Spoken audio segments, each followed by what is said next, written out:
مسيحي وباباه مؤسس أكبر مسجد بالكويت، مهندس ديكور ودخل التمثيل صدفة، واتضرب علقة موت في حلوان، والزعيم خرجه من الاكتئاب، واتحبس شهرين للتعدي بالضرب على عامل البنزينة، وحلمه يمثل شخصية البابا شنودة قبل ما يموت.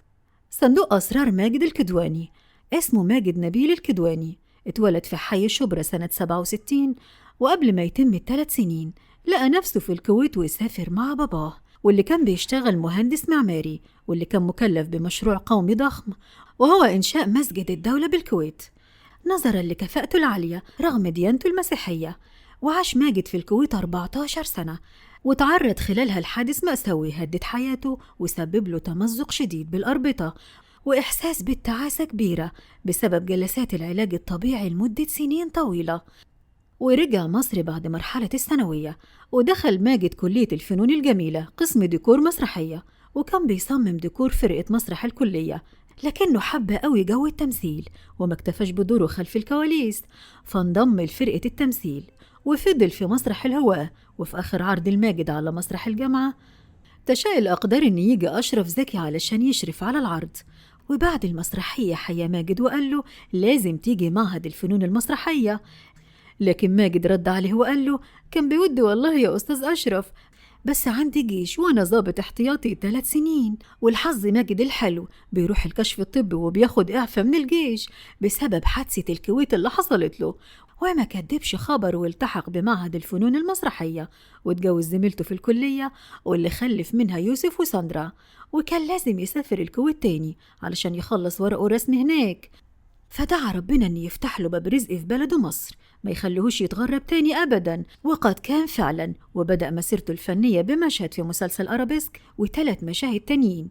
وكان بيستغل ماجد كل فرصة تجيله، لدرجة أنه تعرض لعلقة موت في فيلم عفاريت الأسفلت، عمر العلقة دي ما هينساها أبدا في حياته.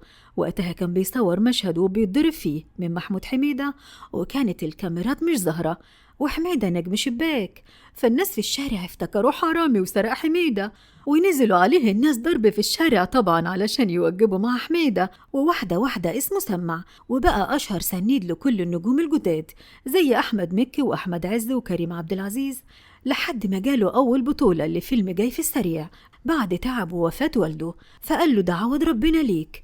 لكن الفيلم بينزل وبيتسحب من دور العرض ولا حد سمع عنه حاجة، ودخل ماجد في حالة اكتئاب والدنيا ضلمت في عينيه لحد ما لقى رقم برايفت بيتصل عليه، فرد عليه تفتكروا يلاقيه مين؟ يلاقيه الزعيم عادل إمام، وقعد يدقق في الصوت ليكون حد يعني بيشتغله، لدرجة إن سأله مين؟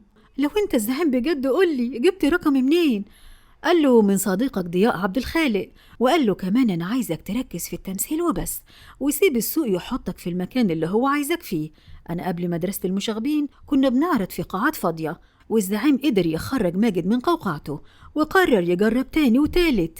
واللي كتير ما يعرفوش إن ماجد شخصية خجولة جدا وانطوائية، لدرجة إنه كان مرعوب من نهاية فيلم طير انت المكي لما مكي سأله اسمك ايه يا مارد، فرد عليه مارد الكدواني.